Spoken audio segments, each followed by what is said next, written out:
일본 열도가 발칵 뒤집혔습니다. 한국 경제를 무너뜨리겠다며 큰 소리치던 일본 총리가 결국 전 세계 기자들 앞에서 치욕적인 항복 선언을 했기 때문입니다. 그들은 치밀한 수출 규제로 한국의 숨통을 조여왔고 한국의 반도체 라인은 3일 안에 멈출 것이라며 오만을 떨었습니다. 하지만 바로 그때 한국이 극비리에 공개한 이것 하나가 일본이 자랑하던 30년 소재 산업을 쓸모없는 고철 덩어리로 만들며 판세를 완전히 뒤집어 버렸습니다.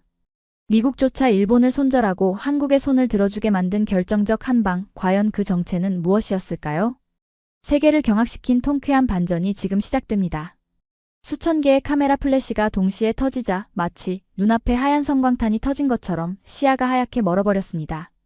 귀가 먹먹해질 정도로 쏟아지는 셔터 소리는 흡사, 기관총 사격음과도 같았죠.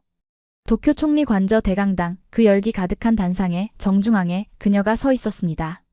짙은 감색 정장에 일본 국기 배지를 단 다카이치 사나의 총리. 그녀는 지금 일본 정치 역사상 가장 위험하고도 매혹적인 도박판을 벌이는 중이었습니다. 저는 단상 아래 가장 어두운 그림자 속에 서서 손목시계를 확인했습니다. 오후 2시 정각. 예정된 시간이었고 모든 것은 제가 작성한 시나리오대로 흘러가고 있더군요. 그녀가 마이크를 잡고 입을 떼는 순간 장내를 가득 메운 300명의 내외신 기자들은 숨소리조차 죽이며 마른 침을 삼켰습니다. 존경하는 국민 여러분, 그리고 전 세계 시민 여러분. 평소에 날카로운 톤을 죽이고 최대한 중저음으로 깐깐하게 다듬은 목소리였습니다. 일본은 오늘부로 더 이상 한국산 반도체에 의존하지 않겠습니다. 우리는 기술 독립을 선언합니다. 아울러 다케시마는 역사적으로나 국제법적으로나 명백한 일본의 고유 영토임을 다시 한번 천명하며 이를 부정하는 한국과의 그 어떤 타협도 거부합니다. 우레와 같은 박수 소리가 터져나왔습니다. 특히 앞줄에 앉은 산케이 신문 기자는 펜을 쥔 손을 부들부들 떨며 감격한 표정까지 짓고 있더군요. 저는 그 광경을 보며 입가에 번지는 옅은 미소를 굳이 숨기지 않았습니다. 솔직히 말씀드리면 속으로 쾌재를 부르고 있었으니까요. 그동안 일본 정치는 너무나 유약했습니다. 한국이 징용 문제다, 위안부 문제다 하며 과거를 들추어낼 때마다 우리는 늘 유감이다라며 고개를 숙이거나 뒷돈을 쥐어주며 달래기 바빴지 않습니까? 하지만 다카이치 총리는 달랐습니다. 그녀는 제가 모셔온 주군이지만 참으로 영리한 사람이었죠. 지지율이 떨어질 때마다 외부의 적을 만들어 내부를 결속시키는 것, 그것이 바로 정치의 기본 아니겠습니까? 그리고 이번 타겟은 만만한 한국이었습니다. 저는 품 안에서 얇은 수첩을 꺼내 미리 적어둔 체크리스트에 붉은 펜으로 선을 그었습니다. 1단계 대국민 선언 완료. 성공적이었습니다. 엔화 가치는 바닥을 치고 있었지만 이 선언 한 방으로 우익 지지층은 결집할 것이고 주식시장의 방산주들은 춤을 추게 될 테니까 말입니다. 그런데 말입니다. 제 손에 들린 보고서의 다음 페이지에는 사실 조금 찜찜한 숫자가 적혀 있었습니다. 국산화 대체율 12.4%, 재고 확보량 3주치. 솔직히 말해 턱없이 부족한 수치였습니다. 한국 삼성과 SK의 반도체가 끊기면 당장 소니의 이미지 센서 라인은 한 달도 못 버티고 멈춰 설 게 뻔했으니까요. 경제산업성 국장 녀석이 이 보고서를 건네줄 때 얼굴이 사색이 되어 손을 떨던 기억이 납니다. 비서관님, 이대로 가면 진짜 전쟁입니다. 우리 기업들이 다 죽어요. 겁쟁이 같은 녀석. 저는 그 녀석의 어깨를 툭툭 쳐주며 비웃어 주었습니다. 한국이 과연 우리에게 반격을 할 수 있을까요? 천만의 말씀입니다. 한국은 미국의 동맹국이자 미국의 허락 없이는 숨도 못 쉬는 나라입니다. 우리가 이렇게 강하게 나가면 결국 당황해서 허둥지둥하다가 미국 형님 바짓가랑이를 잡고 도와달라고 애원할 게 뻔하지 않습니까? 그때 트럼프 대통령이 나서서 사이좋게 지내라고 한마디만 해주면 우리는 못 이기는 척 협상 테이블에 앉아주면 그만입니다. 그때는 반도체 수입 재개 조건으로 독도 문제에서 양보를 얻어내면 되는 것이고요. 이것이 바로 제가 설계한 완벽한 시나리오 꽃놀이패였습니다. 한국은 그저 우리가 필요할 때 수도꼭지처럼 틀었다, 잠갔다 할 수 있는 거대한 하청 공장에 불과하다고 저는 믿어 의심치 않았습니다. 기자회견이 끝나고 다카이치 총리가 땀을 닦으며 백스테이지로 들어왔습니다. 상기된 얼굴에는 아드레날린이 뿜어져 나오는 게 눈에 보일 정도였죠. 기시마군, 내 연설 어땠어? 그녀가 건넨 얼음물을 받아들며 저는 정중하게 고개를 숙였습니다. 완벽하셨습니다, 총리님. CNN도 생중계를 했더군요. 이제 한국 대통령의 반응만 기다리면 됩니다. 아마 격한항이 성명을 내거나 주일 대사를 초치하겠죠. 그들이 흥분할수록 우리는 더 침착해 보일 겁니다. 우리는 대기실의 대형 모니터 앞에 앉아 한국 뉴스를 틀었습니다. 예상대로라면 지금쯤 서울 광화문 광장에는 일장기를 불태우는 시위대가 가득 차고 앵커들은 핏대를 세우며 일본을 비난해야 정상이었죠. 우리는 그 광란의 모습을 보며 와인을 한잔할 준비가 되어 있었습니다. 그런데 화면 속 풍경은 이상할 정도로 고요했습니다. 한국의 뉴스 채널 YTN은 일본의 수출 규제 소식을 속보로 전하고는 있었지만 앵커의 목소리는 소름 끼칠 정도로 차분했습니다. 아니, 차분하다 못해 건조했죠. 마치 남의 나라 일기예보를 전하는 듯한 태도였습니다. 청와대 대변인의 브리핑 장면이 나왔습니다. 기자가 질문을 던지더군요. 일본의 이번 조치에 대해 정부의 공식 입장은 무엇입니까? 우리는 마른 침을 삼키며 화면을 응시했습니다. 비난해라. 욕해라. 제발 흥분해라. 그래야 우리가 피해자 코스프레를 할 수 있으니까. 하지만 대변인은 묘한 표정으로 카메라를 응시하더니 짧게 한마디를 던지고는 단상을 내려가 버렸습니다. 현재로서는 특별히 언급할 가치를 느끼지 못합니다. 그게 끝이었습니다. 순간 총리실의 공기가 싸늘하게 얼어붙었습니다. 다카이치 총리가 들고 있던 물잔을 테이블에 거칠게 내려놓으며 소리쳤죠. 뭐야? 저게 다야?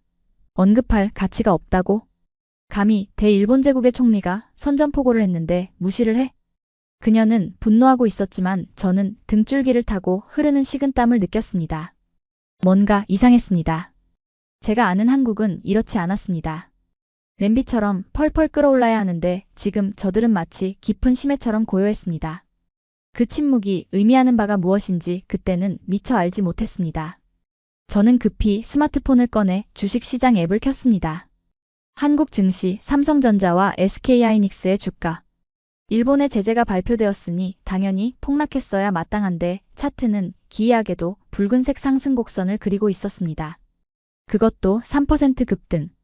이게 무슨... 저도 모르게 헛바람 같은 신음이 새어나왔습니다. 한국은 알고 있었던 걸까요? 아니면 우리가 모르는 무언가를 준비하고 있었던 걸까요? 총리는 여전히 씩씩거리며 당장 외무성 불러. 항의 성명 내라고 해. 라고 소리치고 있었지만 제 귀에는 그 소리가 점점 멀게만 느껴졌습니다. 대신 제 머릿속에는 아까 무시했던 보고서의 구석에 적혀있던 아주 작은 주석 하나가 자꾸만 떠올랐습니다. 경고, 한국의 반도체 공정이 최근 HBM4로 전환되었다는 첩보가 있음. 확인 불가. 확인 불가. 정보기관 놈들이 흔히 쓰는 면피용 문구라고 생각했습니다. 하지만 만약 그게 사실이라면? 그리고 그 기술이 우리 일본의 소재로는 감당할 수 없는 수준이라면? 불길한 예감은 빗나가는 법이 없다고 하죠. 그 침묵이 깨지는 데는 그리 오랜 시간이 걸리지 않았습니다. 정확히 3일 뒤 제 책상 위에 놓인 전화기가 미친 듯이 울려대기 시작했으니까요. 발신자는 도요타 자동차의 구매 담당 임원이었습니다. 수화기 너머로 들려오는 소리는 인간의 목소리라기보단 짐승의 헐떡임에 가까웠습니다. 도요타의 와타나베 전무. 평소라면 제게 총리님 안부 좀 전해달라며 거드름을 피웠을 그가 지금은 숨이 넘어갈 듯 헐떡이고 있었으니까요. 비서관님. 지금 부산항이 멈췄습니다. 아니, 정확히 말하면 우리 배만 묶였습니다. 저는 순간 쥐고 있던 만년필을 책상 위에 떨어뜨릴 뻔했습니다. 부산항이 멈췄다니? 아까까지만 해도 한국 정부는 공식적인 제재를 발표하지 않았습니다. 관세청 홈페이지도 외교부 성명도 깨끗했죠. 그런데 배가 묶였다니 이게 무슨 귀신 신나라 까먹는 소리란 말입니까? 저는 최대한 침착한 척하며 되물었습니다. 진정하세요, 전무님. 한국이 수출 금지 조치라도 내렸답니까? 아니면 통관 시스템 오류라도? 금지가 아닙니다. 차라리 금지면 WTO에 제소라도 하죠. 놈들이 전수조사를 시작했습니다. 그 순간 머릿속에서 쾅 하고 퓨즈가 끊어지는 소리가 들렸습니다. 전수조사. 그 단어의 무게를 아는 사람이라면 누구나 공포를 느낄 수밖에 없는 말입니다. 반도체는 신선식품과 같습니다. 온도와 습도에 민감해 1분 1초가 생명인 물건이죠. 그런데 그걸 컨테이너 하나하나 닦아서 현미경으로 들여다보겠다고 나온 겁니다. 명분은 기가 찰 정도로 완벽하더군요. 최근 일본행 선박에서 미세한 균열이 발견되어 안전 점검을 위해 불가피하게 검사를 강화한다. 고 하더군요. 비서관님, 이거 그냥 죽으라는 소리입니다. 당장 내일 들어올 웨이퍼가 안 오면 도요타 규슈 공장은 36시간 안에 멈춥니다. 전화는 끊어졌지만 제 귀에는 여전히 윙윙거리는 이명현상이 남아 있었습니다. 소름이 돋았습니다. 한국은 시끄럽게 맞대응하지 않았습니다. 그저 조용히 행정 절차라는 아주 합법적이고 지루한 칼을 꺼내어 우리의 목을 서서히 조르기 시작한 겁니다. 더 무서운 건 미국이나 유럽으로 가는 배들은 아무런 문제 없이 부산항을 빠져나가고 있다는 사실이었죠. 철저한 타겟팅, 오직 일본만을 노린 정밀 타격이었습니다. 저는 즉시 총리 집무실로 달려갔습니다. 보고를 받은 다카이치 총리의 얼굴은 순식간에 붉게 달아올랐습니다. 그녀는 들고 있던 크리스털 재떨이를 벽으로 집어 던지며 고함을 질렀습니다. 건방진 조센징들, 감히 꼼수를 써? 당장 주일 한국 대사 불러. 아니, 관방장관한테 전화해서 우리도 한국 화물선 억류하라고 해. 바닥에 산산조각난 유리 파편들이 마치 제 멘탈처럼 흩어져 있었습니다. 저는 무릎을 꿇고 깨진 조각을 줍는 척하며 속으로 냉정하게 계산기를 두드렸습니다. 맞불을 놓는다? 어리석은 짓입니다. 우리가 한국 배를 묶어봤자 한국은 아쉬울 게 없습니다. 그들은 이미 대체 항로를 확보했을 테니까요. 하지만 우리는 다릅니다. 한국산 반도체가 없으면 일본의 제조업은 심장이 멈추는 것과 같습니다. 총리님, 감정적으로 대응하시면 안 됩니다.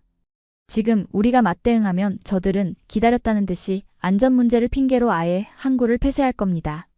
지금은 미국을 움직여야 합니다. 제 말에 다카이치 총리는 거친 숨을 몰아쉬더니 신경질적으로 수화기를 들었습니다. 백악관 한라인. 그래요, 결국 믿을 건 미국뿐이었습니다. 트럼프 대통령이 한마디만 해주면 한국도 꼬리를 내릴 테니까요. 하지만 스피커폰 너머로 들려온 목소리는 우리의 예상을 완전히 빗나갔습니다. 헤이, 사나해. 왜 이렇게 호들갑이야? 내 정보통에 따르면 삼성은 텍사스 공장으로 보낼 물량을 예정보다 2배나 늘렸다고 하던데. 한국이 반도체를 무기화한다고? 그건 너희 생각이고. 내 아이폰은 잘만 돌아가는데 뭐가 문제라는 거야? 트럼프는 햄버거를 씹으며 말하는지 우물거리는 소리까지 들렸습니다.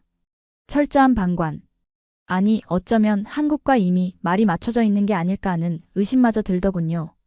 전화를 끄는 총리는 의자에 힘없이 주저앉았습니다. 그녀의 눈동자가 처음으로 흔들리고 있었습니다. 기심아. 이거 뭔가 잘못됐어. 한국 놈들 믿는 구석이 있는 거야. 대체 뭐지? 중국인가? 아니면 우리가 모르는 기술이라도.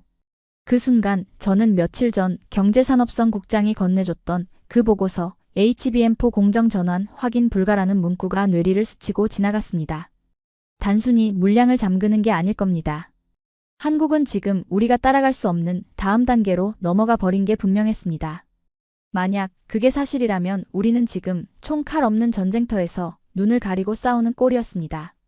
저는 더 이상 총리의 히스테리를 받아주고 있을 시간이 없다고 판단했습니다. 공식 라인은 이미 마비되었습니다. 외무성은 한국의 무대응에 당황하고 있고 경제산업성은 데이터 조작하느라 바쁠 테니까요. 진실을 알기 위해서는 제가 직접 움직여야 했습니다. 총리님, 잠시 화장실 좀 다녀오겠습니다. 거짓말이었습니다. 저는 집무실을 빠져나와 비상계단으로 향했습니다. 넥타이를 거칠게 풀어 헤치고 안주머니에서 구형 피처폰을 꺼냈습니다. 도청을 피하기 위해 오직 비상시에만 사용하는 대포폰이었죠. 저장된 번호는 단 하나. 과거 제가 워싱턴 특파원 시절 알게 된, 지금은 한국의 국정원 외곽 조직에서 일한다고 알려진 정보 브로커 K였습니다. 신호음이 딱 3번 울리고 끊기더니 낯선 목소리가 전화를 받았습니다. 너무 늦게 전화하신 거 아닙니까, 기시마 씨? 상대는 제 이름을 알고 있었습니다. 등골이 서늘해지더군요. K. 오랜만이군. 다짜고짜 본론만 말하겠네. 부산항에서 무슨 일이 벌어지고 있는 건가? 단순한 검역 강화가 아니지? 수화기 너머로 낮은 웃음소리가 들려왔습니다. 비웃음이라기보다는 패자를 향한 연민이 섞인 듯한 묘한 웃음이었죠. 검역이요? 천만에요. 그건 쇼일 뿐입니다. 진짜 문제는 항구가 아니라 설계도에 있습니다. 일본으로 가는 칩들. 그거 한국이 의도적으로 구형으로 설정 변경한 거 아십니까? 설정 변경? 그게 무슨. 일본 장비로는 최신 한국 반도체를 읽을 수 없게 펌웨어 단계에서 락을 걸어버렸단 뜻입니다. 당신네 총리께서 기술 독립하신다면서요? 그래서 한국이 도와주는 겁니다. 너희 기술로 어디 한번 풀어보라고 숙제를 던져준 거죠. 손이 떨려왔습니다. 이건 수출 규제보다 더 악랄한, 아니 더 완벽한 기술적 고문이었습니다. 물건은 주는데 쓰지를 못하게 만든다니. K는 결정적인 한마디를 덧붙였습니다. 궁금하면 직접 눈으로 확인해 보시죠. 오늘 밤 도쿄 하네다 공항 화물터미널 3번 창고. 거기서 반송 처리된 삼성 반도체 박스를 하나 빼돌려놨습니다. 그걸 보면 아마 당신네 나라가 얼마나 끔찍한 착각을 하고 있는지 알게 될 겁니다. 전화는 뚝 끊겼습니다. 저는 어두운 비상계단에 홀로 서서 꺼진 휴대폰 화면을 멍하니 바라보았습니다. 선택지는 없었습니다. 총리에게 보고해봤자 가짜뉴스라며 무시할 게 뻔했으니까요. 저는 주차장으로 달려가 제 개인차에 시동을 걸었습니다. 엑셀을 밟는 제 발에는 저도 모르게 힘이 들어갔습니다. 도쿄의 화려한 야경이 차창 밖으로 스쳐 지나갔지만 제 눈에는 그 모든 불빛이 언제 꺼질지 모르는 촛불처럼 위태로워 보였습니다. 과연 그 상자 안에 무엇이 들어있길래 한국은 저토록 자신만만하게 침묵하고 있는 걸까요? 저는 핸들을 꽉 쥐며 중얼거렸습니다. 확인해주지. 내 놈들이 진짜 괴물이 된 건지 아니면 허풍선이가 된 건지. 하지만 그때는 몰랐습니다. 제가 열려는 것이 판도라의 상자라는 것을. 그 안에는 일본의 30년 기술력을 휴지 조각으로 만들어버릴 잔인한 진실이 들어있다는 것을 말입니다. 도쿄의 밤거리는 잔인할 정도로 화려했습니다. 억수같이 쏟아지는 빗줄기가 차창을 때리고 있었지만 레인보우 브리지 너머로 보이는 오다이바의 야경은 여느 때와 다름없이 찬란하게 빛나고 있었으니까요. 저 불빛들 중 절반은 한국산 부품이 없으면 켜질 수조차 없다는 사실을 저 거리를 걷는 연인들은 꿈에도 모르고 있을 겁니다. 저는 핸들을 쥔 손에 피가 통하지 않을 정도로 힘을 주며 가속 페달을 밟았습니다. 내비게이션이 가리키는 도착지 하네다 공항 화물터미널 3번 창고. 평소라면 일본 전역으로 나가는 반도체와 정밀 부품들로 북새통을 이뤄야 할 곳이었죠. 지게차들의 경고음과 인부들의 고함 소리로 시끄러워야 정상인 그곳이 막상 도착해보니 마치 거대한 무덤처럼 죽어 있었습니다. 셔터는 굳게 닫혀 있었고 빗소리 외에는 그 어떤 기계음도 들리지 않는 기이한 정막만이 감돌더군요. 오셨습니까? 어둠 속에서 불쑥 튀어나온 목소리에 저는 화들짝 놀라 뒷걸음질 쳤습니다. 낡은 점퍼 차림에 입에는 구겨진 담배를 물고 있는 남자. 정보 브로커 K였습니다. 그는 우산을 쓸 생각도 하지 않은 채 비를 맞으며 서 있었는데 그 눈빛이 어찌나 건조하던지 쏟아지는 빗물조차 그를 적시지 못하는 것처럼 느껴질 정도였습니다. 여기가 일본 물류의 심장부라니 믿어지지가 않는군. 제 혼잣말에 K는 피식 웃으며 담배 연기를 뱉어냈습니다. 심장이 멈춘 지가 언젠데요. 지금 저 안에는 반송된 물건들만 가득합니다. 한국이 불량 판정 내려서 돌려보낸 쓰레기들 말입니다. 일본 자존심의 현주소죠. 그의 냉소적인 말투가 거슬렸지만 반박할 수가 없었습니다. K는 녹슨 철문 옆에 쪽문을 열고 저에게 손짓했습니다. 삐걱거리는 소음과 함께 문이 열리자 코를 찌르는 매캐한 곰팡이 냄새와 차가운 금속의 향기가 훅 끼쳐왔습니다. 창고 내부는 거대했습니다. 축구장 5개는 합쳐놓은 듯한 광활한 공간. 하지만 그곳을 채우고 있는 건 희망이 아니라 절망이었습니다. 천장까지 쌓인 수만 개의 컨테이너 박스들. 그 위에는 하나같이 붉은색 딱지가 붙어 있었습니다. 반송됨, 사유, 규격 미달. 저게 전부 우리 기업들이 만든 소재란 말인가? 네. 소니, 도시바, 파나소닉. 이름만 대면 알만한 대기업들이 보낸 웨이퍼와 화학약품들이죠. 한국 삼성과 SK 공장에 들어갔다가 입국 컷당하고 돌아온 녀석들입니다. K는 익숙한 듯 미로 같은 박스 더미 사이를 성큼성큼 걸어갔습니다. 저는 질퍽한 바닥에 구두가 더러워지는 것도 잊은 채 홀린 듯 그를 따라갔습니다. 이 엄청난 물량이 전부 거부당했다니 한국이 미치지 않고서야 어떻게 이런 짓을 할 수 있단 말입니까? 대체 기준이 얼마나 높길래? 그때 K가 멈춰 선 곳은 창고 가장 구석진 곳에 있는 작은 책상 앞이었습니다. 그 위에는 아주 평범해 보이는 가로 세로 30cm 남짓의 파란색 박스 하나가 놓여 있더군요. 겉면에는 선명하게 삼성 로고가 박혀 있었습니다. 자, 보시죠. 이게 바로 당신네 총리가 그토록 얕잡아 보던 한국의 실체입니다. K가 커터칼로 박스의 테이프를 능숙하게 잘라냈습니다. 저는 마른 침을 삼키며 그 안을 들여다보았습니다. 완충제 사이로 검은색 웨이퍼 한 장이 모습을 드러냈습니다. 겉보기엔 우리가 흔히 보던 반도체 웨이퍼와 다를 게 없어 보였습니다. 하지만 K는 책상 아래에서 투박하게 생긴 기계장치를 꺼내더군요. 일본 히타치사에서 만든 최신형 반도체 테스트 장비였습니다. 이게 일본에서 가장 비싼 테스트기입니다. 한번 연결해 보시죠. 저는 떨리는 손으로 웨이퍼의 핀을 테스트기에 연결했습니다. 전원을 켜자 모니터에 로딩바가 돌아가기 시작했습니다. 제발 별거 아니어라. 그냥 평범한 칩이어라. 속으로 얼마나 빌었는지 모릅니다. 하지만 3초 뒤 모니터에는 시뻘건 경고창이 떴습니다. 에러 404 알 수 없는 아키텍처. 접근 거부. 이게 고장난 건가? 아니요. 멀쩡합니다. 다만 이 칩이 일본어를 못 알아듣는 척하는 겁니다. K는 의미심장한 미소를 지으며 주머니에서 자신의 스마트폰을 꺼냈습니다. 그리고는 USB 케이블로 웨이퍼와 폰을 직접 연결하더군요. 그러자 놀라운 일이 벌어졌습니다. 스마트폰 화면에 녹색 불이 들어오더니 순식간에 복잡한 데이터들이 폭포수처럼 쏟아져 내리기 시작한 겁니다. 시스템 연결됨 HBM4 한국통신규약 7.0 버전. 보십시오. 한국 기기에는 이렇게 즉각 반응합니다. 이게 뭘 의미하는지 아시겠습니까? 저는 멍하니 화면을 바라보았습니다. 이해가 되지 않았습니다. 똑같은 칩인데 왜 일본 장비에서는 에러가 나고 한국 장비에서는 작동하는 걸까요? 한국 엔지니어들이 칩 설계 단계에서 락을 걸어버린 겁니다.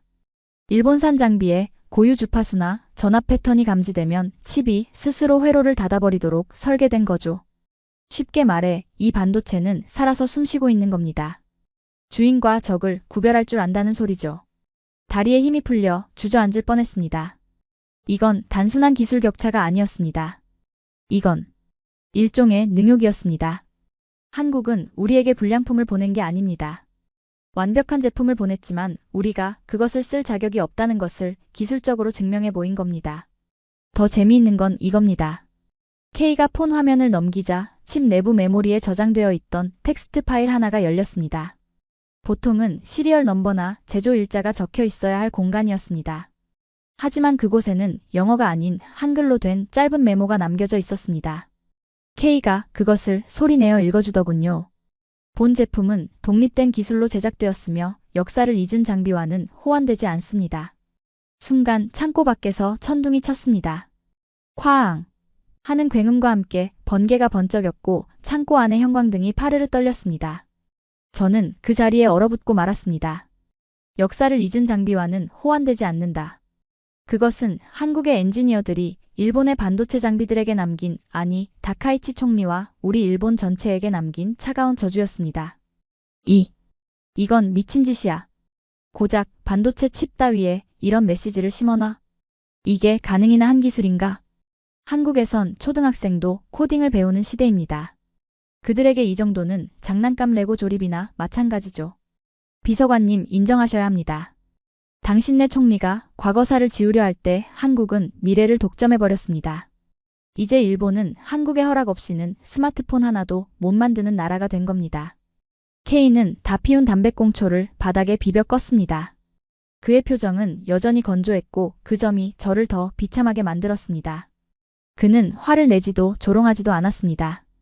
그저 팩트를 나열할 뿐이었죠.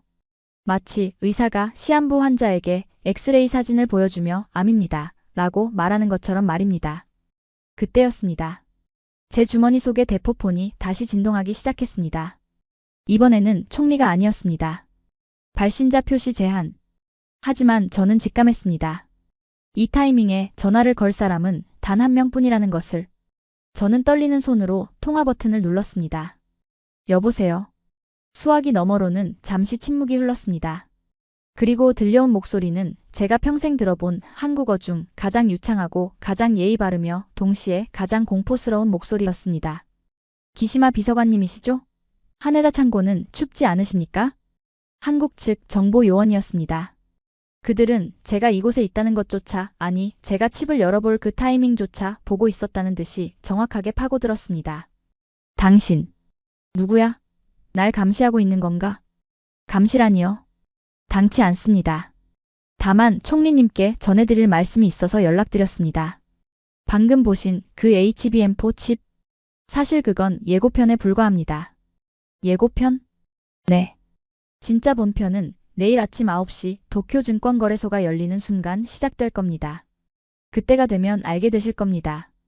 침묵하던 한국이 입을 열면 일본이 얼마나 시끄러워질 수 있는지 말이죠. 전화는 끊어졌습니다. 뚜 하는 기계음만이 빗소리에 섞여 귓가를 때렸습니다. 저는 멍하니 전화기를 든 채 허공을 응시했습니다. 창고 천장에 빗물 새는 곳에서 물방울 하나가 똑하고 제 구두 코 위로 떨어졌습니다. 그 차가운 감촉에 정신이 번쩍 들더군요. 예고편이라니. 지금까지 우리가 겪은 혼란이 고작 예고편이었다면 내일 아침에는 대체 무슨 일이 벌어진다는 겁니까? 옆에 서 있던 K가 짐을 챙기며 무심하게 한마디를 던졌습니다.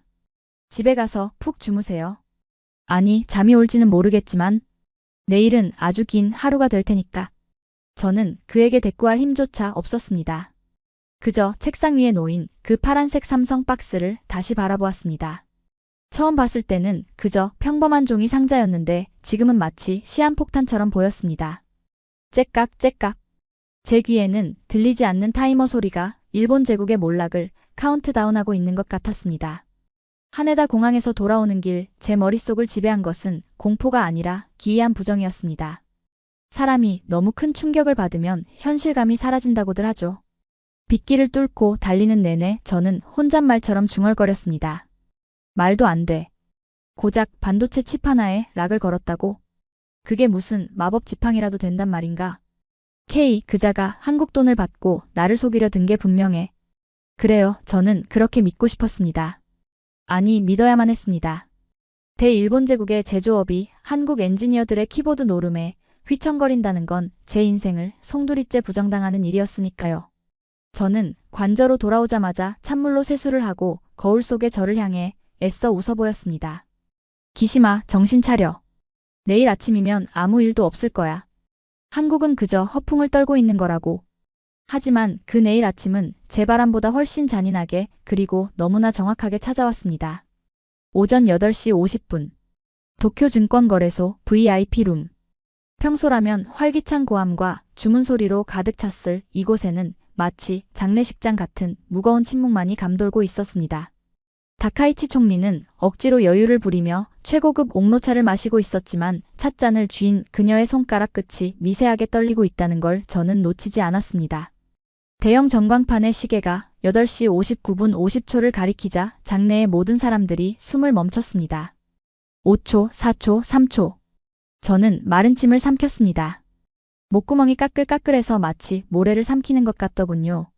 땡 하는 개장 종소리가 울려 퍼졌습니다. 그 경쾌한 종소리가 저에게는 마치 사형 집행을 알리는 종소리처럼 들렸습니다. 그리고 0.5초 뒤 전광판이 미친 듯이 깜빡이더니 믿을 수 없는 숫자들이 쏟아져 내리기 시작했습니다. 도요타 7.2% 폭락, 소니 8.4% 폭락, 닌텐도 6.1% 폭락.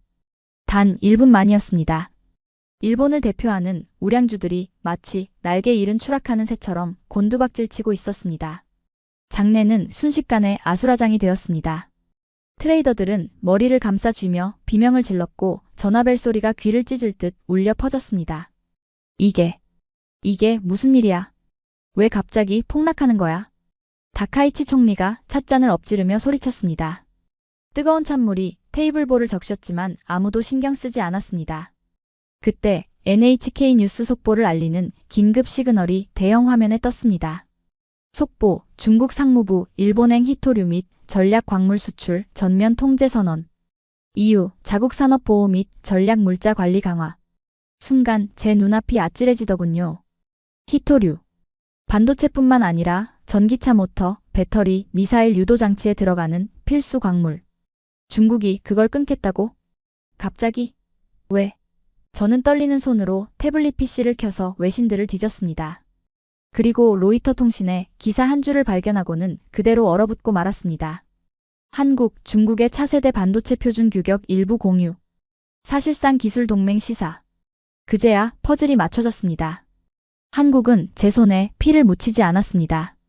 그들은 자신들이 가진 최첨단 기술이라는 고기를 중국이라는 굶주린 호랑이에게 던져준 겁니다. 그리고 그 대가로 호랑이에게 일본을 물어뜯으라고 명령한 것이죠. 소름 끼치는 전략이었습니다.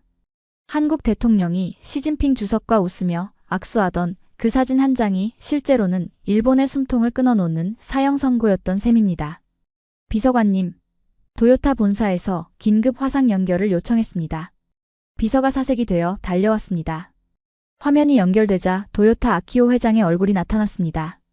평소에 기품 있는 모습은 온데간데 없고 넥타이는 풀어헤쳐진 채 땀범벅이 된 얼굴이더군요.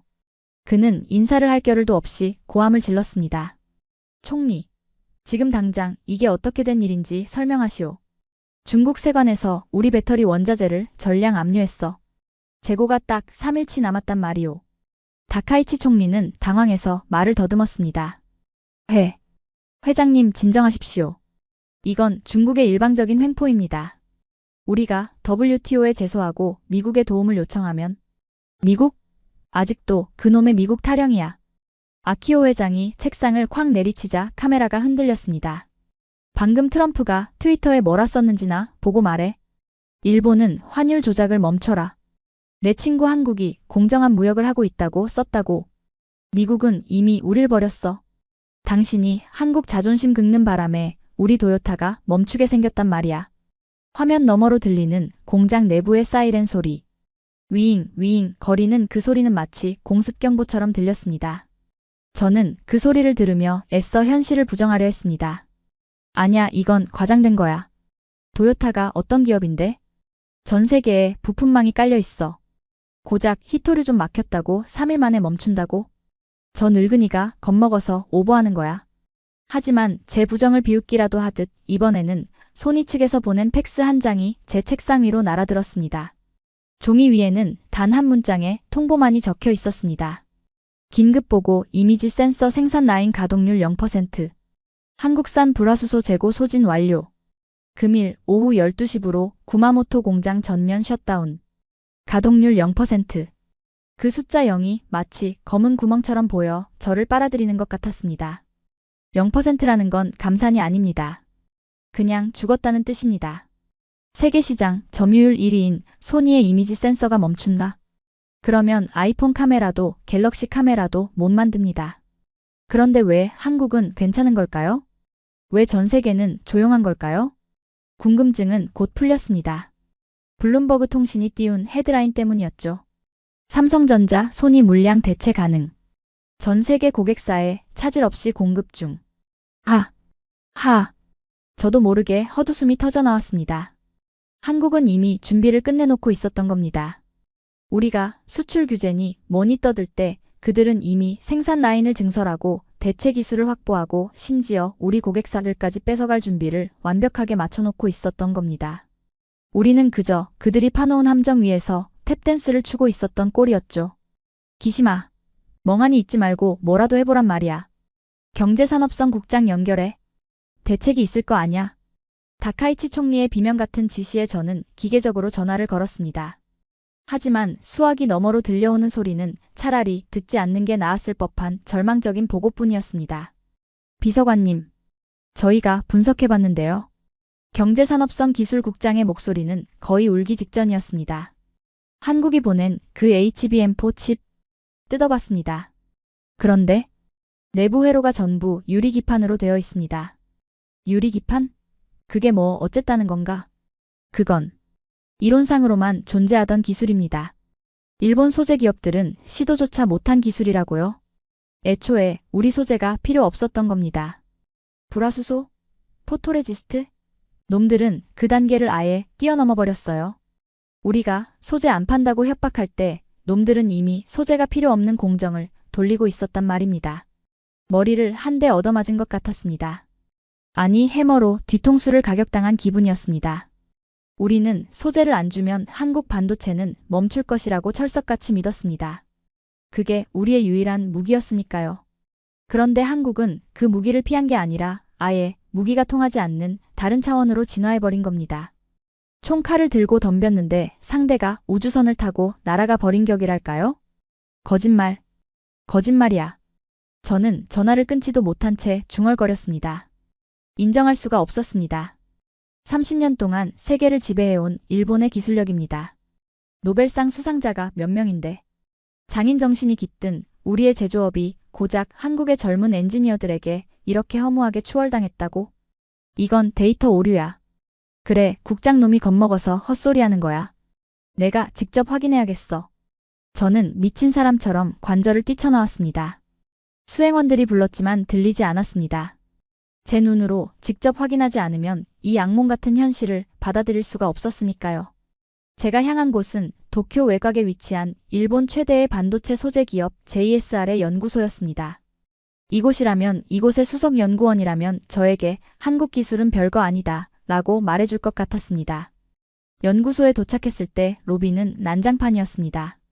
주주들이 몰려와 내 돈 내놔라 라며 아우성을 치고 있었고 경비원들은 그들을 막느라 진땀을 빼고 있었죠. 저는 비서관 신분증을 내밀고 억지로 연구실로 들어갔습니다. 박사님, 말씀 좀 해주십시오. 저는 연구실 구석에 쭈그리고 앉아있는 백발의 노인을 발견하고 달려갔습니다. 일본 반도체 소재의 아버지라 불리는 다나카 박사였습니다. 그는 현미경을 들여다보며 넋이 나간 사람처럼 중얼거리고 있더군요. 아름다워. 너무나 아름다워. 박사님, 지금 밖이 어떤 상황인지 아십니까? 한국 기술이 사기라는 걸 증명해 주셔야 합니다. 제 외침에 그는 천천히 고개를 돌렸습니다. 초점 없는 눈동자 그리고 입가에 맺힌 기이한 미소. 그는 떨리는 손으로 현미경 슬라이드를 가리켰습니다. 기심하군. 자네도 한번 보게. 이건 인간이 만든 게 아니야. 저는 홀린 듯 현미경을 들여다보았습니다. 렌즈 너머로 보이는 것은 한국 삼성전자가 보냈다는 그 칩의 단면이었습니다. 그리고 그 순간 저는 숨을 쉴 수가 없었습니다. 그것은 회로가 아니었습니다. 마치 거미줄처럼, 아니 인간의 신경망처럼 촘촘하고 완벽하게 설계된 수십억 개의 배선, 오차 범위 0.0001나노미터의 완벽한 대칭. 그 압도적인 정교함 앞에서 저는 본능적으로 깨달았습니다.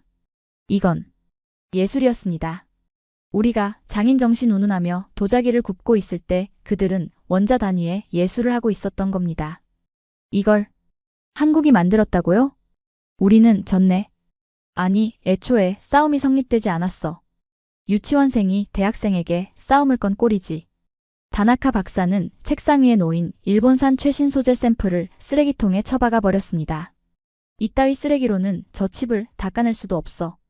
내 평생의 연구가 오늘부로 휴지 조각이 되었네. 그의 절망적인 선언과 함께 제 마음속의 마지막 댐이 무너져 내렸습니다. 부정하고 싶어도 외면하고 싶어도 눈앞의 증거는 너무나 명백했습니다. 창밖에서는 여전히 주주들의 고함 소리가 들려왔지만 제 귀에는 윙윙거리는 이명만 가득했습니다. 그리고 그 이명 사이로 어제 K가 했던 말이 환청처럼 들려오더군요. 이건 예고편에 불과합니다.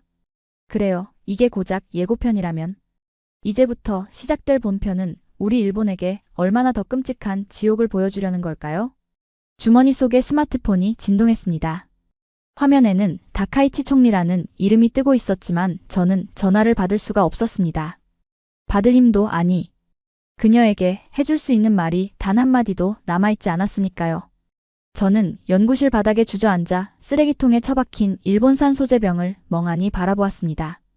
붉은색 경고 라벨이 붙은 그 병이 마치 피를 흘리고 있는 일본의 모습처럼 보였습니다. 연구실 바닥의 냉기가 엉덩이를 타고 척추까지 올라왔지만 저는 그 차가움을 느낄 겨를 조차 없었습니다. 쓰레기통에 처박힌 일본산 소재병. 그것은 단순한 화학약품이 아니라 지난 30년간 우리가 쌓아올린 자존심의 시신이나 다름없었으니까요. 주머니 속에서 끊임없이 울려대던 휴대폰이 뚝 하고 멈췄습니다. 부재중 전화 12통. 다카이치 사나에. 그 이름 5글자가 화면 위에서 서늘하게 식어가고 있었습니다. 저는 직감했습니다. 그녀가 전화를 멈췄다는 건 포기했다는 뜻이 아니라 다른 결단을 내렸다는 신호라는 것을 말입니다. 그리고 그 결단은 분명 이성적인 판단과는 거리가 멀 것이 분명했죠. 저는 비틀거리는 몸을 일으켜 연구소를 빠져나왔습니다. 도쿄 시내로 돌아오는 길은 그야말로 아비규환이었습니다. 라디오에서는 니케이 지수가 30년 만에 최대 낙폭을 기록했다는 앵커의 비명 섞인 보도가 흘러나왔고 국회의사당 앞도로는 다카이치 내각 총사퇴를 외치는 시위대의 붉은 머리띠로 뒤덮여 있었습니다. 불과 며칠 전만 해도 한국을 응징하자며 일장기를 흔들던 그들이 이제는 총리의 화형식을 거행하고 있더군요. 참으로 간사하고도 솔직한 풍경 아니겠습니까? 오후 2시. 저는 시위대를 뚫고 총리 관저 뒷문으로 잠입했습니다. 평소라면 엄숙해야 할 관저 복도는 타담한 서류 냄새와 고성으로 가득 차 있었습니다. 비서들은 짐을 싸서 도망갈 눈치를 보고 있었고 전화벨 소리는 마치 공습경보처럼 끊이지 않았습니다. 저는 그 혼란을 가로질러 가장 깊숙한 곳에 위치한 지하 벙커 상황실로 향했습니다. 총리는 지금 거기 있을 테니까요. 육중한 철문을 열고 들어서자 숨막히는 담배 연기가 저를 반겼습니다. 원탁 테이블 상석에 앉은 다카이치 총리는 며칠 사이 10년은 늙어버린 듯한 몰골이었습니다. 헝클어진 머리, 충혈된 눈. 하지만 그 눈빛만은 광기로 번들거리고 있었습니다.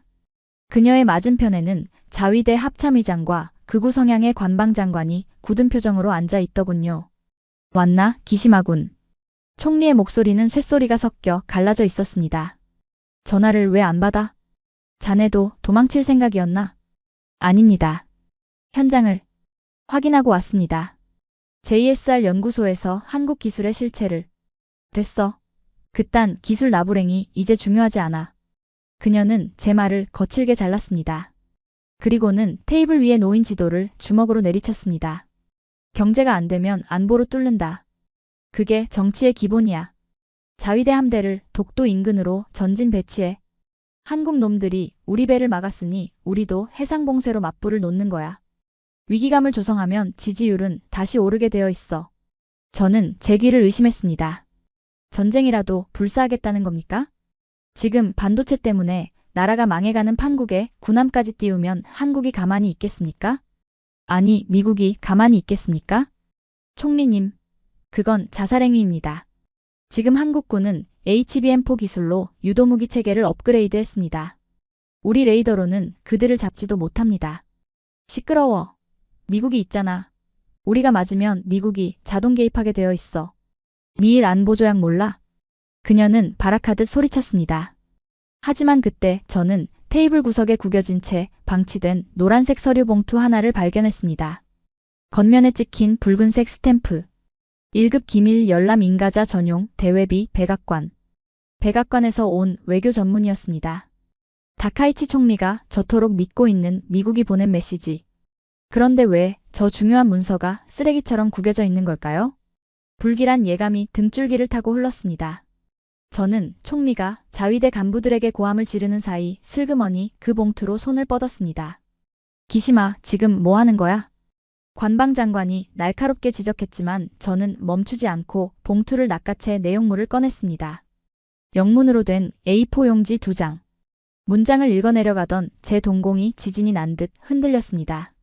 주제 동아시아 위기에 관하여. 발신 미합 중국 국가안보보좌관. 그 내용은 단순한 방관이 아니었습니다. 그것은 차라리 사망선고서에 가까웠습니다. 저는 떨리는 입술로 그 문장들을 소리내어 읽기 시작했습니다. 제 목소리가 벙커 안에 소음을 찢고 울려 퍼졌습니다. 미합 중국 정부는 일본의 일방적인 도발로 야기된 이번 사태에 대해 깊은 유감을 표한다. 총리의 고함 소리가 뚝 끊겼습니다. 하지만 저는 멈출 수 없었습니다. 그 아래에 적힌 문구가 제가 알던 세계의 질서를 무너뜨리고 있었으니까요. 한국의 차세대 반도체 기술은 미국의 AI 안보 전략의 대체 불가능한 핵심 자산이다. 반면 일본의 소재 산업은 이미 대체 가능한 수준으로 평가된다. 따라서 미국은 한국 정부가 취하는 대일 징벌적 조치에 개입하지 않을 것임을 통보한다. 대체 가능. 동맹국 일본을 향해 미국이 던진 단어는 너무나 잔혹했습니다. 게다가 마지막 문장은 더 충격적이더군요. 추신, 만약 일본 자위대가 독도 인근에서 무력 시위를 감행할 경우 미국은 이를 평화에 대한 위협으로 간주하여 한미연합사의 대응 사격을 용인할 것이다. 종이가 손에서 미끄러져 바닥으로 떨어졌습니다. 용인. 미국은 일본을 버린 정도가 아니었습니다. 한국이 일본을 때려도 된다고, 아니 필요하다면 밟아버려도 좋다고 허락한 겁니다. 이것이 바로 우리가 모르고 있던 가장 깊은 비밀이었습니다. 트럼프와 한국 대통령 사이에는 이미 일본을 배제한 새로운 질서가 합의되어 있었던 겁니다. 그만 읽어. 다카이치 총리가 비명을 지르며 달려와 제 뺨을 후려쳤습니다. 짝! 하는 소리와 함께 고개가 돌아갔고 입안에서 비릿한 피맛이 느껴졌습니다.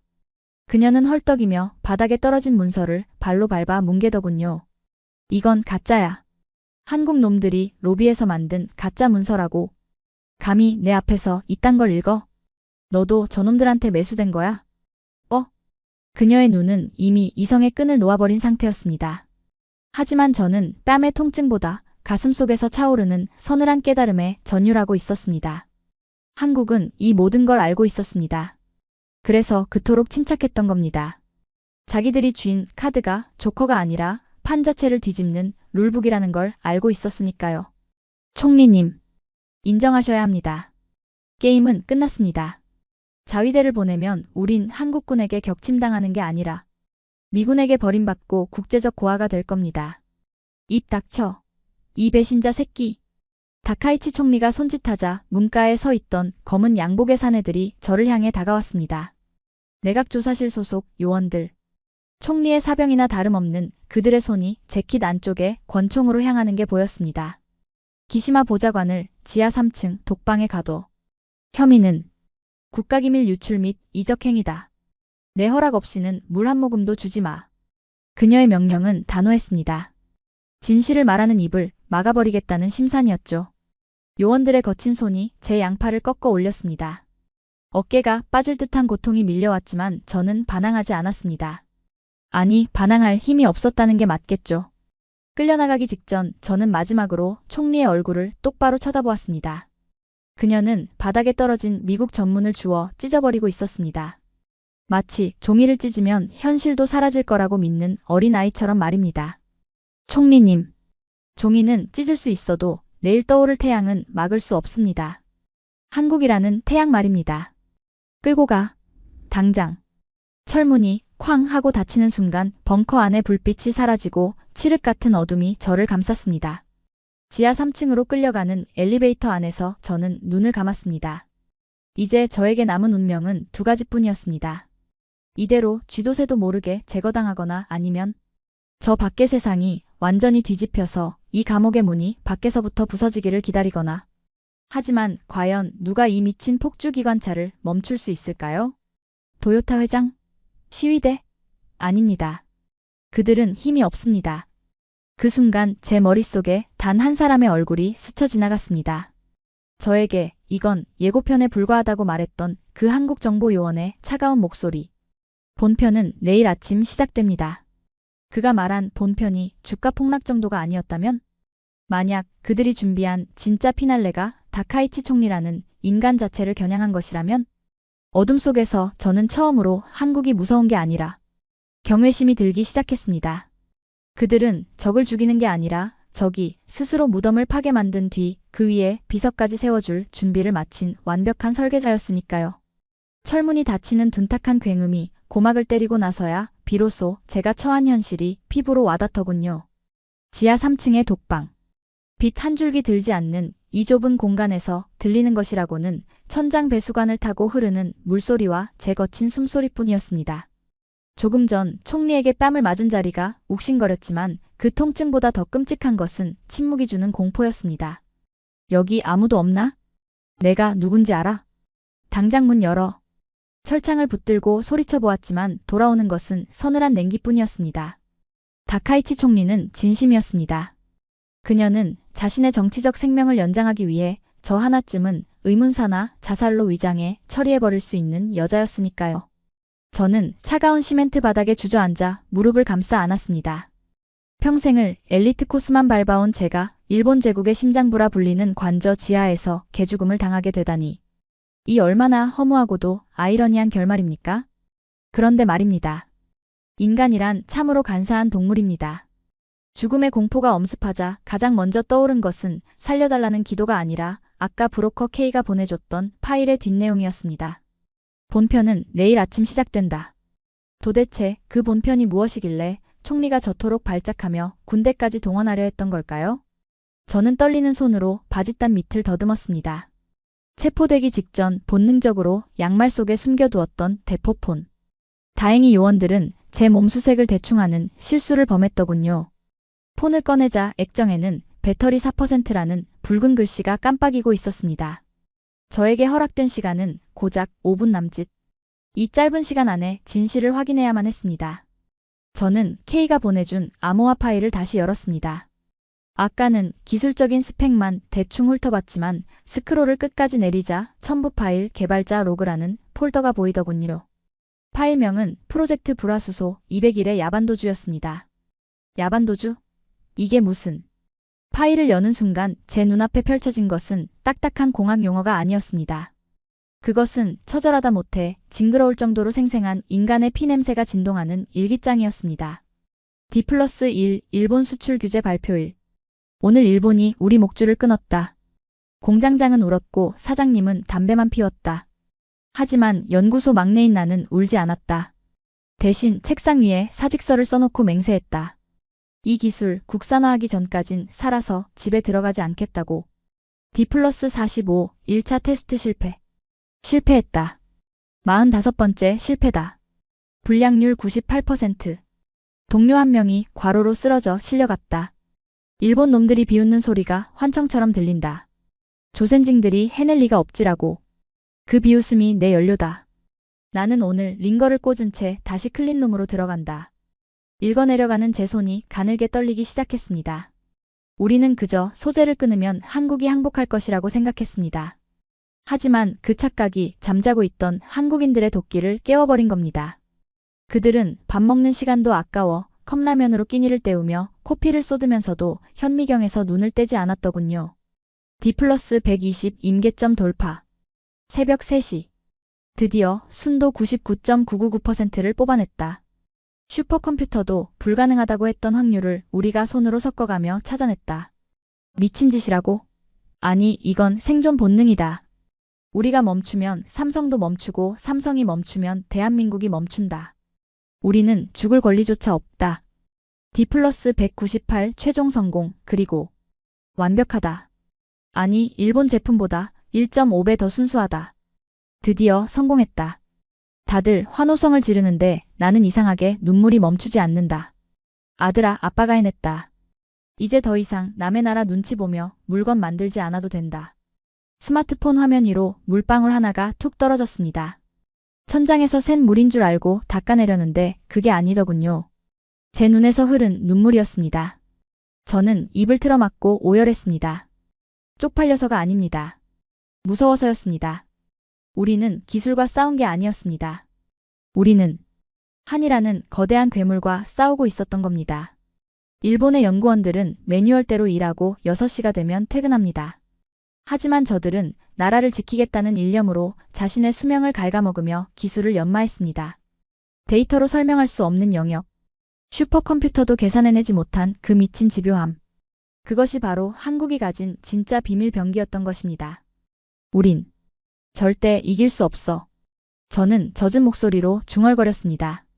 아무리 좋은 장비와 돈을 쏟아부어도 목숨 걸고 달려드는 자를 당해낼 재간은 없으니까요. 다카이치 총리는 잠자는 사자의 코털을 건드린 게 아니라 사자의 심장에 불을 질러버린 꼴이었습니다. 그때였습니다. 지지직 하는 소리와 함께 스마트폰 화면이 검게 꺼져버렸습니다. 배터리가 다 된 것이죠. 다시금 칠흑 같은 어둠이 찾아왔지만 이번에는 그 어둠의 질감이 달랐습니다. 아까는 공포였다면 지금은 체념에 가까웠습니다. 그리고 바로 그 순간 화앙! 지축을 울리는 굉음과 함께 지하 벙커 전체가 거대하게 요동쳤습니다. 지진인가? 아닙니다. 이건 폭발음이었습니다. 천장 틈새로 먼지가 우수수 쏟아져 내렸고 복도 저편에서 비상 사이렌 소리가 찢어질 듯 울려 퍼지기 시작했습니다. 경보, 경보, 관저 침입 발생. 전 병력 상황실로 집결하라. 스피커에서 터져나오는 다급한 안내방송. 누군가 총리 관저를 뚫고 들어온 겁니다. 시위대? 테러리스트? 아니요. 저는 직감적으로 알 수 있었습니다. K가 말했던 본편. 일본을 끝장내러 온 그들이 도착한 것입니다. 드디어 왔구나. 저는 어둠 속에서 쓴웃음을 지었습니다. 철문 밖에서는 군화 발자국 소리와 비명소리 그리고 총성이 뒤섞여 들려왔습니다. 누군가는 저를 죽이러 올 것이고 누군가는 진실을 밝히러 올 것입니다. 하지만 상관없습니다. 이미 승패는 198일 전 한국의 어느 연구원이 코피를 흘리며 만들어낸 그 붉은 기록 속에서 결정나 있었으니까요. 쾅, 쾅. 누군가 제 독방의 철문을 거칠게 두드렸습니다. 기시마 비서관. 안에 있나? 익숙한 목소리. 하지만 아군인지 적군인지 알 수 없는 그 목소리에 저는 천천히 몸을 일으켰습니다. 이제 최후의 심판을 마주할 시간입니다. 비서관님, 정신 차리십시오. 접니다. 사토 대령입니다. 매캐한 연기 사이로 드러난 얼굴은 저를 죽이러 온 암살자가 아니었습니다. 조금 전까지 벙커에서 다카이치 총리의 미친 명령을 듣고 있던 자위대 통합 막료실의 작전과장 사토 대령이었습니다. 그의 얼굴은 그을음으로 뒤덮여 있었고 눈빛은 공포와 분노가 뒤섞여 흔들리고 있더군요. 사토 대령? 자네가 왜? 시간이 없습니다. 총리님이. 아니, 그 여자가 미쳤습니다. 독도 해상으로 출격한 이지스함 함장에게 발포 명령을 내렸습니다. 뭐라고? 발포? 순간 심장이 덜컥 내려앉는 것 같았습니다. 기어이 선을 넘은 겁니다. 한국군에게 선제 공격을 한다? 그것은 곧 자멸을 의미했습니다. 트럼프의 전문을 제 눈으로 똑똑히 보지 않았습니까? 미국은 일본의 도발을 용납하지 않을 것이고 한국의 반격을 승인할 것이라고. 함장은 명령을 거부했습니다. 하지만 총리가 헌병대를 보내 함교를 장악하려 합니다. 막아야 합니다. 이대로 가면 일본은 전범 국가 낙인이 찍혀 영원히 매장당합니다. 사토 대령이 제 팔을 잡아당겨 일으켜 세웠습니다. 다리에 힘이 들어가지 않아 비틀거렸지만 살아야겠다는 본능보다는 막아야 한다는 부채감이 저를 움직이게 만들더군요. 우리는 비상계단을 통해 1층으로 올라갔습니다. 지상으로 올라온 관저의 풍경은 그야말로 지옥도였습니다. 평소라면 일본 최고의 엘리트들이 꼿꼿한 자세로 걸어 다녔을 로비에는 기밀 서류들이 눈 내리듯 흩날리고 있었습니다. 어디선가 타는 냄새가 진동했고 전화벨 소리는 끊어질 듯 이어지며 비명처럼 울려 퍼지고 있었습니다. 직원들은 짐을 싸들고 도망치느라 서로의 어깨를 밀치고 있었죠. 이것이 제가 그토록 자랑스러워했던 대일본 제국의 민낯이란 말입니까? 비서관님, 저길 보십시오. 사토 대령이 가리킨 곳은 집무실이 있는 2층 복도였습니다. 유리창이 깨져 있었고 그 너머로 붉은 화염이 일렁이고 있었습니다. 시위대가 던진 화염병 때문이 아니었습니다. 다카이치 총리가 직접 서류 더미에 불을 지르고 있는 것이었습니다. 저는 홀린 듯 그곳으로 걸어갔습니다. 집무실 문을 열자 열기와 함께 매캐한 종이 타는 냄새가 훅 끼쳐왔습니다. 다카이치 사나에.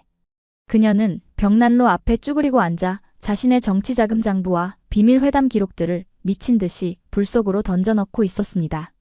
태워야 해. 다 태워버려야 해. 아무도 모르게. 헝클어진 머리카락, 검게 그을린 명품 정장, 그리고 초점을 잃은 눈동자. 그녀의 모습에서 철의 여인이라 불리던 위엄은 찾아볼 수 없었습니다. 그저 자신의 죄를 덮기에 급급한 추악하고 나약한 노파 한 명만이 남아있을 뿐이었죠. 총리님. 제가 나직하게 부르자 그녀가 화들짝 놀라며 뒤를 돌아보았습니다. 저를 알아보는데 3초쯤 걸리더군요. 그리고 그녀의 표정이 공포에서 분노로 일그러졌습니다. 기시마, 내 놈이 어떻게 탈출했지?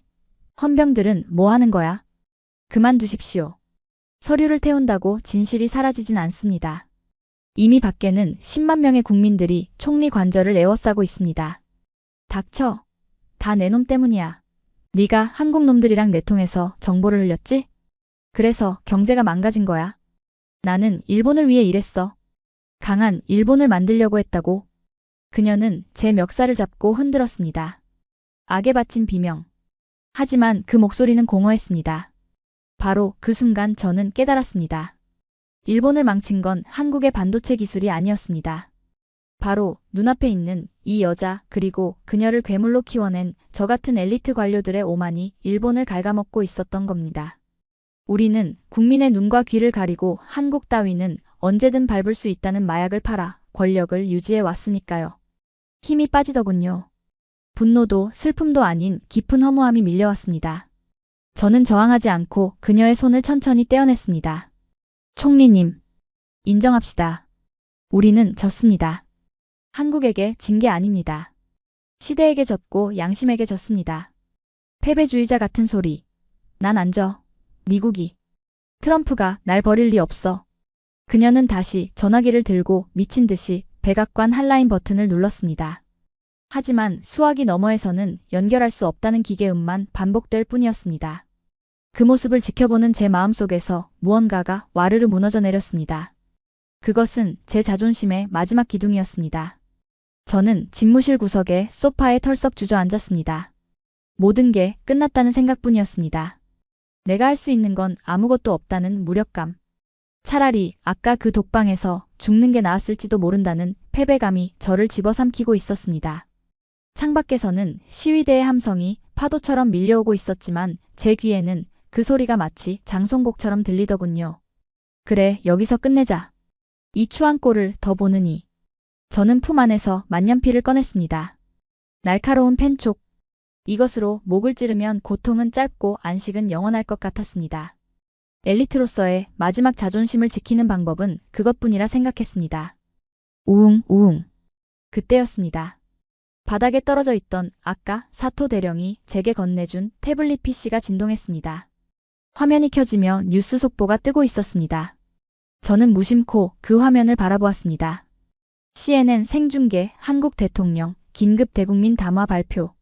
한국 대통령이었습니다. 그는 서울 청와대 브리핑룸에 서 있었습니다. 일본의 총리가 미쳐 날뛰며 불을 지르고 있는 이 순간 한국의 지도자는 전 세계를 향해 서 있었습니다. 그의 표정은 승리자의 오만함이 아니라 놀라울 정도로 차분하고 엄숙했습니다. 저는 홀린 듯 볼륨을 높였습니다. 통역 없이 흘러나오는 한국어. 하지만 기묘하게도 그 뜻이 뇌리에 박히더군요. 존경하는 국민 여러분, 그리고 일본 시민 여러분. 그는 일본 국민을 언급했습니다. 다카이치 총리를 비난하는 게 아니라 고통받는 일본 시민들을 먼저 호명한 겁니다. 대한민국은 이웃나라의 불행을 원하지 않습니다. 우리가 기술을 개발한 것은 누군가를 굴복시키기 위함이 아니라 우리 스스로를 지키기 위함이었습니다. 일본 정부가 잘못된 판단을 거두고 상식의 길로 돌아온다면 우리는 언제든 손을 잡을 준비가 되어 있습니다. 망치로 머리를 맞은 듯한 충격이었습니다. 그는 이길 수 있는 힘을 가지고도 상대를 짓밟지 않고 퇴로를 열어주고 있었습니다. 그것은 강자만이 가질 수 있는 품격이었습니다. 다카이치 총리가 조센징이라며 비하하고 발악할 때 한국은 저만치 앞서서 우리를 내려다보며 이제 그만하라고 타이르고 있었던 겁니다. 그 순간 제 안의 수치심이 폭발했습니다. 죽고 싶다는 생각은 사라지고 견딜 수 없는 부끄러움이 차올랐습니다. 쪽팔리다. 이 단어 하나가 제 뇌를 지배했습니다. 저런 품격 있는 상대를 두고 우리는 고작 자위대 한 포나 만지작거리는 양아치 짓을 하고 있었던 겁니다. 죽어서는 안 된다. 죽어서 도망치는 건 비겁한 짓이다. 제가 저지른 똥을 제가 치워야 했습니다. 그것이 패배한 자가 할 수 있는 유일한 속죄였습니다. 띠링. 태블릿 PC 상단에 메시지 알림이 떴습니다. 발신자는 K였습니다. 프롬 K. 비서관님. 아직 살아계시죠? 지금 당신 책상 서랍을 열어보십시오. 당신이 3년 전 처음 비서관이 되었을 때 써놓았던 초심이 있을 겁니다. 한국은 당신이 그 초심대로 움직여주길 기다리고 있습니다. 소름이 돋았습니다. 그들은 제 책상 서랍 속에 무엇이 있는지까지 알고 있었습니다. 저는 떨리는 다리를 부여잡고 제 책상으로 기어갔습니다. 잠겨있던 맨 아래 칸 서랍을 억지로 뜯어내자 낡은 노트 한 권이 나왔습니다. 첫 페이지에 적힌 글귀. 정치는 국민을 배부르게 하고 외교는 나라를 평안하게 한다. 거짓으로 얻은 권력은 모래성이다. 기시마 취임 첫날. 제 글씨였습니다. 권력의 단맛에 취해 잊고 살았던 젊은 날의 제 모습이 그곳에 있었습니다. 눈물이 핑 돌더군요. 한국은 저를 죽이러 온 게 아니라 저를 옛날의 기시마로 되돌려놓기 위해 이 모든 판을 짰던 겁니다. 하! 메마른 웃음이 터져나왔습니다. 이길 수가 없었습니다. 기술로도 졌고 외교로도 졌고 심지어 인간적인 그릇의 크기에서도 졌습니다. 완벽한 패배였습니다. 그리고 역설적이게도 그 완벽한 패배를 인정하는 순간 제 머릿속은 맑게 개기 시작했습니다. 내가 해야 할 일. 저 미친 운전자의 핸들을 뺏는 것. 그리고 내 손으로 브레이크를 밟아 이 폭주 기관차를 멈추는 것. 비록 그 과정에서 내가 다치고 부서지더라도 말입니다. 저는 눈물을 닦고 일어섰습니다. 그리고 벽난로 앞에서 여전히 서류를 태우고 있는 다카이치 총리를 향해 걸어갔습니다. 제 눈빛은 더 이상 충직한 비서관의 것이 아니었습니다. 그것은 썩은 환부를 도려내려는 집도의의 눈빛이었습니다. 총리님. 제가 부르자 그녀가 퀭한 눈으로 올려다보았습니다. 아직도 안 갔어? 빨리 트럼프한테 다시 전화해봐. 연결될 때까지 해. 전화는 필요 없습니다. 저는 주머니에서 제 스마트폰을 꺼냈습니다. 아니, 정확히는 사토 대령이 건네준 전관 방송 시스템에 연결된 마이크를 켰습니다. 이 마이크를 통해 제 목소리는 관저 밖 10만 명의 시위대와 현장에 와 있는 NHK 생중계 카메라에 그대로 송출될 것입니다. 제가 국민 여러분께 드릴 말씀이 있습니다. 너 지금 뭐 하는 거야? 다카이치 총리가 달려들려 했지만 저는 그녀를 밀쳐내고 카메라 렌즈를 정면으로 응시했습니다. 저는 다카이치 내각의 수석 비서관 기시마입니다. 지금부터 제가 하는 말은 일본 정부가 감추려 했던 추악한 진실이자 위대한 대한민국 앞에 무릎 꿇을 수밖에 없었던 우리의 패배 기록입니다. 제 선언이 울려 퍼지자 밖의 함성이 순간 멈췄습니다. 고요한 정적. 저는 숨을 깊게 들이마셨습니다. 이 한마디가 제 인생을 끝장낼 수도 있겠지만 동시에 일본을 다시 시작하게 만들 수도 있을 테니까요. 우리는 틀렸습니다. 그리고 한국은 옳았습니다. 제 목소리가 스피커를 타고 관저 밖으로 울려 퍼지는 순간 세상의 시간이 멈춘 것 같았습니다. 유리창을 깰 듯이 몰아치던 10만 시위대의 함성이 거짓말처럼 뚝 끊기더군요. 그 기이한 정적. 그것은 분노보다 더 무거운 진실을 마주한 자들만이 보여줄 수 있는 침묵이었습니다. 네 이놈. 그 마이크 당장 끄지 못해? 다카이치 총리가 짐승 같은 비명을 지르며 제게 달려들었습니다. 그녀의 손톱이 제 뺨을 핥히었고 붉은 선혈이 턱을 타고 흘러내렸습니다. 하지만 저는 물러서지 않았습니다. 아니, 오히려 그녀의 손목을 낚아채며 더욱 또렷하게 마이크에 대고 외쳤습니다. 국민 여러분, 지금 총리가 제 입을 막으려 하고 있습니다. 하지만 들어주십시오. 우리가 겪고 있는 이 경제적 재앙은 한국의 공격 때문이 아닙니다. 바로 이 여자가 자신의 지지율을 위해 동맹국의 등에 칼을 꽂으려다 자초한 자해 공갈일 뿐입니다. 거짓말이야. 저놈은 스파이야. 헌병대. 뭐해? 쏴버려. 그녀는 발악하며 사토 대령의 허리춤에 있는 권총을 빼앗으려 했습니다. 하지만 사토 대령은 차가운 눈빛으로 그녀의 팔을 쳐내버리더군요. 총리님 추합니다. 그만 인정하십시오. 너마저. 믿었던 군부의 배신에 다카이치의 눈동자가 지진이라도 난 듯 흔들렸습니다. 저는 그 틈을 놓치지 않았습니다. 주머니 속에 구겨져 있던 아까 벙커에서 챙겨온 반쪽짜리 백악관 전문. 그것을 꺼내 카메라 렌즈를 향해 펼쳐 보였습니다. 증거가 여기 있습니다. 트럼프 대통령이 보낸 최후 통첩입니다. 일본은 대체 가능하다. 이것이 미국이 우리를 바라보는 진짜 시선입니다. 그런데도 총리는 이 사실을 숨기고 죄 없는 자위대원들을 독도라는 사지로 몰아넣어 전쟁을 일으키려 했습니다. 전쟁. 이 두 글자가 스피커를 타고 나가는 순간 관저 밖에서는 우우 하는 거대한 야유와 함께 바리케이드가 무너지는 소리가 들려왔습니다. 국민들은 배가 고픈 건 참아도 자식들이 명분 없는 전쟁터에서 개죽음 당하는 건 참지 못합니다. 그것이 부모의 마음 아니겠습니까? 안 돼. 안 돼. 다카이치 총리는 뒷걸음질 치다 소파에 걸려 넘어졌습니다. 바닥에 주저앉은 그녀의 모습은 처참했습니다. 명품 정장은 구겨졌고 헝클어진 머리카락 사이로 드러난 얼굴은 공포로 하얗게 질려 있었습니다. 저는 천천히 그녀에게 다가갔습니다. 그리고 품 안에서 또 하나의 서류를 꺼냈습니다.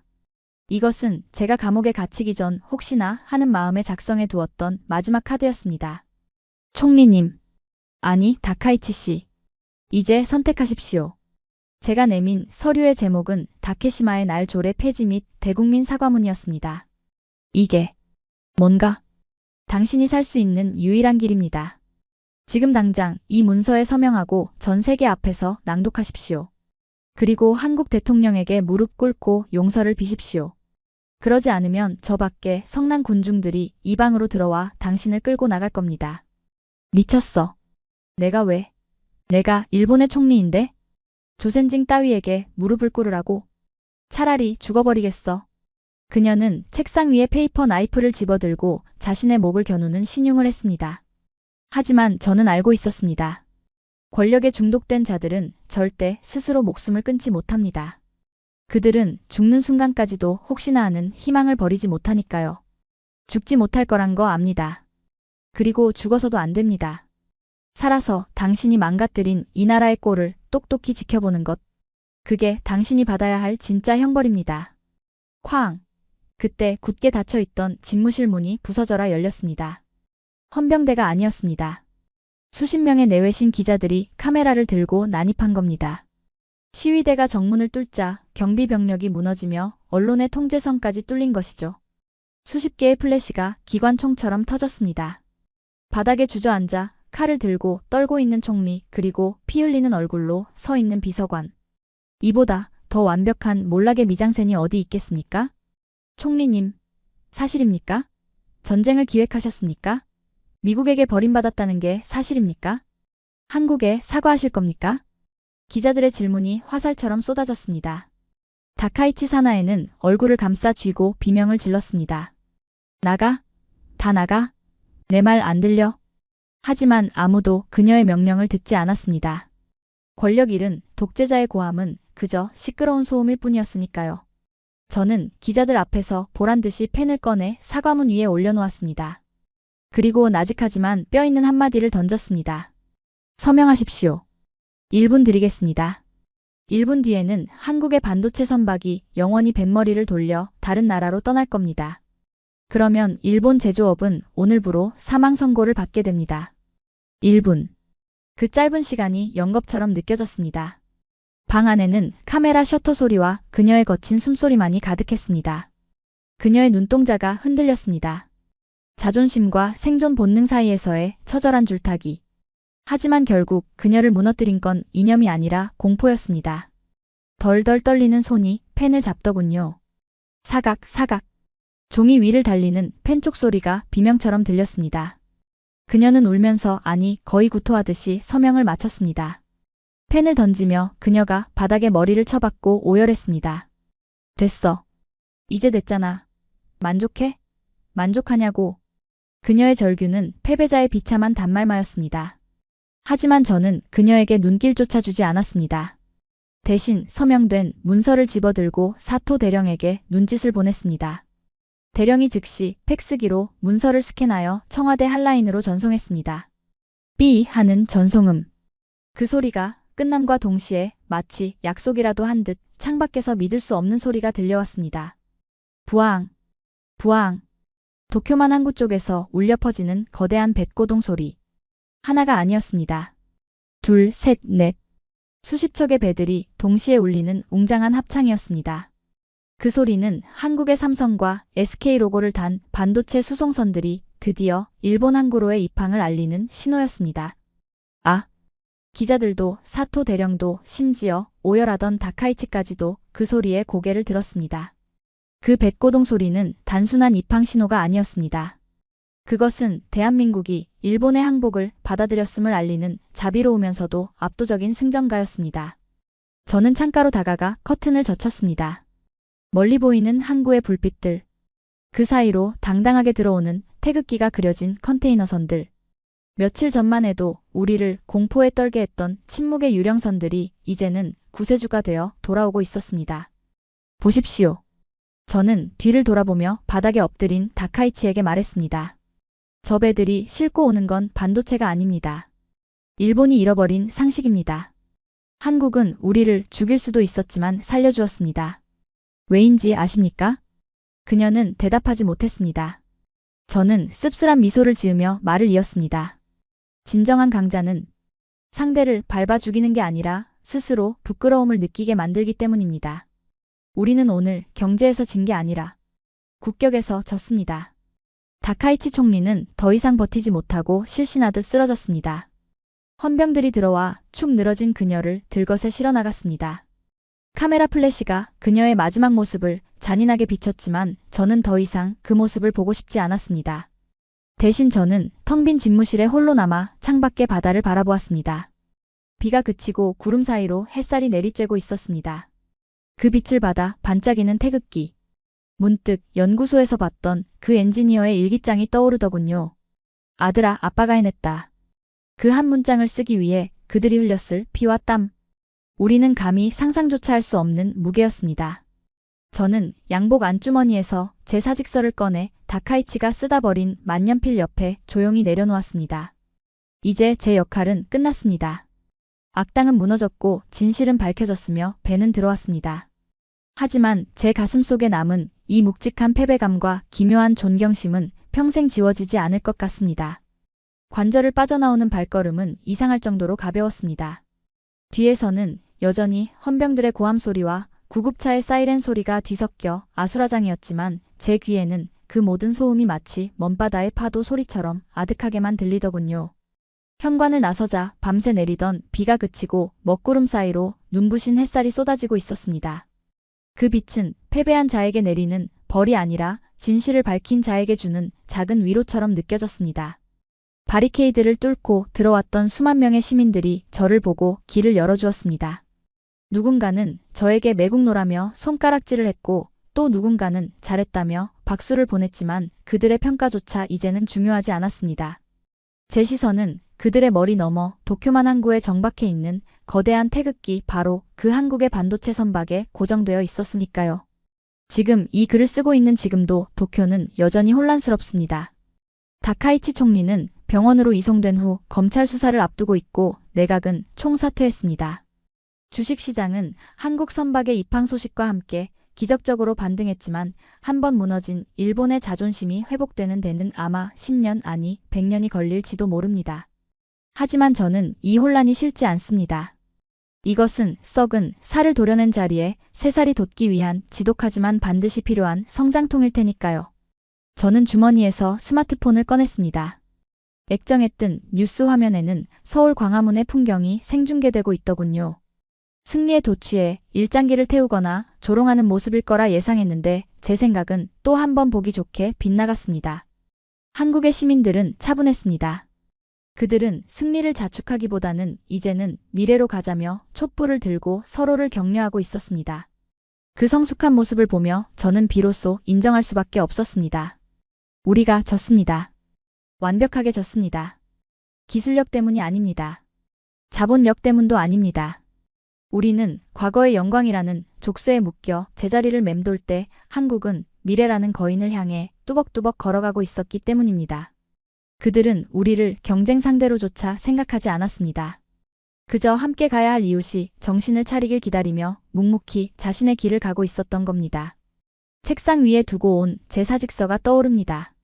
비록 저는 오늘부로 실직자가 되었고 내일부터는 검찰청을 드나들며 고초를 겪어야 할 운명이지만 마음만은 지난 30년 공직 생활 중 그 어느 때보다 평온합니다.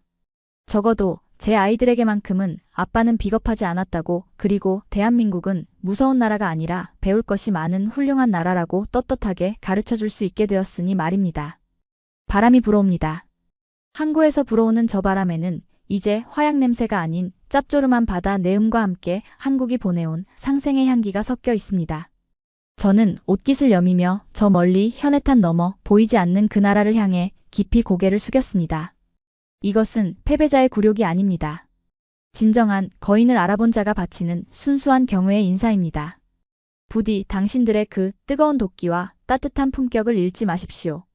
우리 일본이 다시 올바르게 일어설 때까지 그 거대한 등 뒤에서 많이 배우고 또 뉘우치겠습니다. 고맙습니다. 그리고 미안했습니다. 네, 오늘 이야기는 여기까지입니다.